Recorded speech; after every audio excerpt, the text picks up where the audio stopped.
Mas eu queria retomar a questão, senador Cacildo Maldena, porque penso que o fortalecimento das instituições nas 3 esferas do poder da Federação, o Executivo, Legislativo e Judiciário, deve ser prioridade dos agentes que lideram essas estruturas.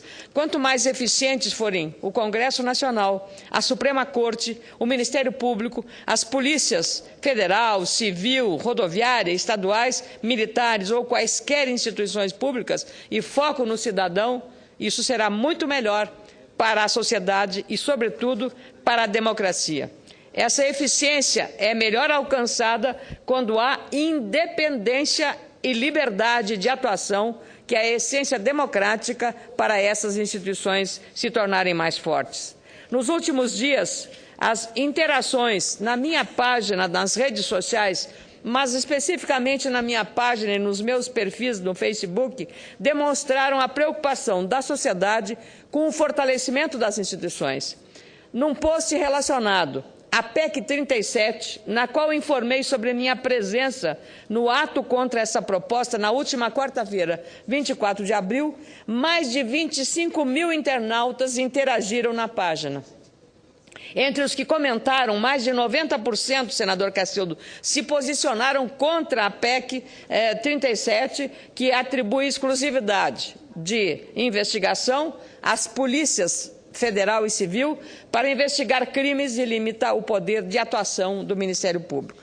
Eu tenho uma especial atenção com a instituição do Ministério Público, não só porque o meu estado, do Rio Grande do Sul, tem uma instituição do Ministério Público extremamente competente, dedicada, com os compromissos de defesa do interesse da sociedade, que é esse o papel do Ministério Público. Sou viúva de um procurador de justiça do meu estado e, por isso, tenho pela instituição um especial carinho, não só institucional, mas também pessoal. Boa parte da população, senador, já percebeu que a autonomia para investigar crimes, por exemplo, aumenta as chances de solução de delitos. Por isso, sou favorável ao fortalecimento do Ministério Público nas diferentes áreas de atuação do órgão, sejam elas estaduais, federal, trabalho e outras. E também a autonomia das instituições competentes para realizar investigações criminais. Qualquer interferência contrária é um retrocesso, um descompasso em relação à lógica da cidadania e da moralidade. Como jornalista que fui durante mais de 40 anos na minha vida profissional, não posso admitir qualquer tentativa de amordaçamento do Ministério Público, nem de outras instituições, como a imprensa, por exemplo, fundamentais para os debates democráticos. Agora há pouco, uma repórter de um jornal do Rio Grande do Sul me pergunta se o Senado havia tocado no caso rumoroso de várias prisões envolvendo autoridades do meu estado na área do meio ambiente. Não, nós não falamos, mas isso prova que, e se espera, que as instituições policiais, como a Polícia Federal, estejam agindo republicanamente, com a sua responsabilidade nesses casos. É a única forma de que, assim, a democracia e o respeito e os compromissos com a Constituição estejam sendo respeitados. Investigações importantes e recentes puderam ser elucidadas porque as autoridades competentes coletaram maior volume de dados e informações sobre crimes bárbaros e lamentáveis.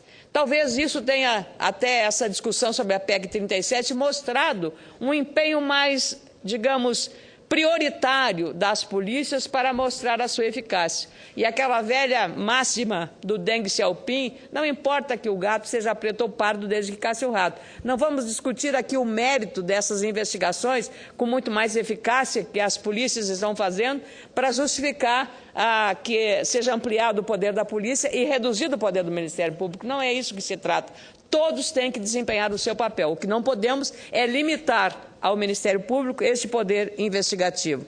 As investigações feitas pelas autoridades policiais no meu estado, no Rio Grande do Sul, permitiram em rápido espaço de tempo, a prisão de Luan Barcelos da Silva, de 21 anos, que confessou ter assassinado 6 taxistas no meu estado em um curto espaço. Os crimes ocorreram há menos de um mês. Nas 2 noites em que aconteceram as mortes, o jovem acenou para táxis na rua. Em seguida, sentava no banco traseiro e indicava um destino. Ao chegar ao local, ele sacava um revólver calibre 22 de uma pasta e disparava a queima-roupa 2 tiros na cabeça do motorista sem anunciar o assalto. Antes de deixar o carro, o jovem recolhia o celular e o dinheiro da vítima. Ao todo, o bandido roubou R$870 e depois voltava a andar na rua para procurar outro taxista e repetir o mesmo crime. Felizmente, a polícia do Rio Grande do Sul teve eficiência porque tinha aquilo que a polícia mais precisa: informação, inteligência. E é isso que é a base da eficácia no desvendamento de crimes rumorosos. O mesmo caso aconteceu agora com a dentista Cíntia Magalico Moutinho de Souza, de 47 anos, que morreu queimada no próprio consultório em São Bernardo do Campo, no ABC Paulista, por ter apenas R$30 na sua conta bancária.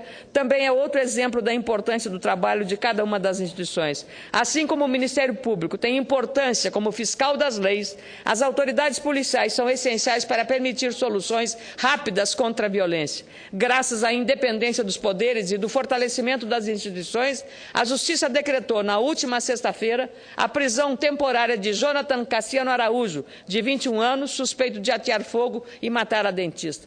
Hoje de manhã, foi anunciado no noticiário de televisão a prisão de todos os envolvidos neste bárbaro crime que assustou o nosso país, porque também a impunidade é uma das causas deste aumento dessa violência e este crime com requintes de crueldade.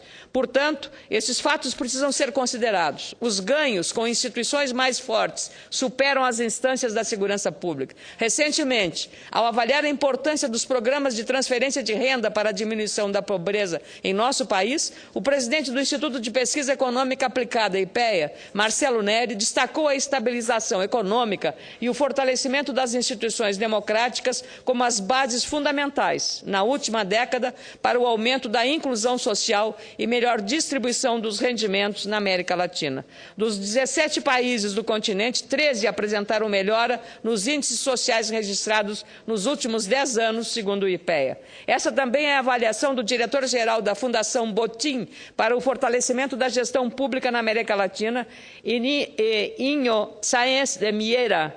Em artigo publicado em março no jornal Valor Econômico, o especialista afirma que o motor do desenvolvimento das sociedades é a força que reside em cada uma das pessoas que as integram. A condição necessária para que essa força gere crescimento é o bom e correto desempenho das instituições, sobretudo as públicas. Para que uma sociedade experimente longo período de desenvolvimento sustentável, suas instituições públicas precisam funcionar bem, de maneira adequada ao papel que lhes é correspondente e desempenhando esse papel com transparência e eficiência. Não fosse essa prerrogativa, não existiria, por exemplo, o inquérito que resultou no independente julgamento da famosa ação penal 470 pelo Supremo Tribunal Federal, o STF, mais conhecida como Mensalão. A imprensa também teve um papel relevante nesse processo rumoroso e considerado histórico em nosso país. Sou, portanto, favorável à independência e ao entendimento. Ontem, inclusive, o jornal O Globo publicou reportagem com base em depoimentos de historiadores, indicando o senador Jarbas Vasconcelos que os conflitos entre poderes é recorrente na nossa história, mas que o princípio fundamental de divisão de atribuições dos poderes deve ser respeitado. E é isso que nós temos que lutar sempre e manter a vigilância sobre essa situação. Na democracia, restringir a independência e a competência das instituições é, como eu disse antes, um retrocesso. Para encerrar, queria dizer que fiquei muito entusiasmada com a iniciativa do senador Rodrigo Hollenberg de levar um grupo de senadores, Vossa Excelência inclusive, ao ministro Gilmar Mendes, que é o relator do processo e da provocação feita pelo senador Hollenberg a respeito do direito da minoria. Nós aqui não podemos deixar no regime democrático, de admitir que a minoria tenha o seu direito. Ora, se um partido político recentemente teve o direito de ser constituído com base na lei em vigor, por que o mesmo direito não pode ser dado à ex-ministra Marina Silva, que tenta criar aqui o seu partido político? E é exatamente nessa medida que nós precisamos, como já aconteceu em passado não muito remoto, aqui nessa casa, em que o Supremo Tribunal Federal foi invocado para que as minorias pudessem constituir uma CPI aqui no Senado Federal para investigar questões rumorosas de malfeitos em nosso país. Agora, da mesma forma, a minoria precisa estar atenta ao resgate desse direito. E o que nós fizemos aqui na sessão da semana passada foi exatamente impedir uma votação a toque de caixa que visava tão e unicamente podar, cercear, amordaçar, tirar a liberdade e o direito da senadora Marina Silva de ter a sua própria agremiação partidária com vistas ao pleito de 2014.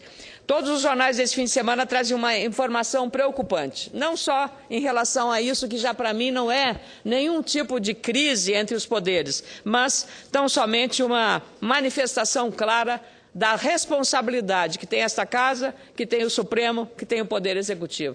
E tomara que a conversa que o presidente Renan Calheiros e o presidente da Câmara, Henrique Eduardo Alves, seja uma conversa também nesse nível.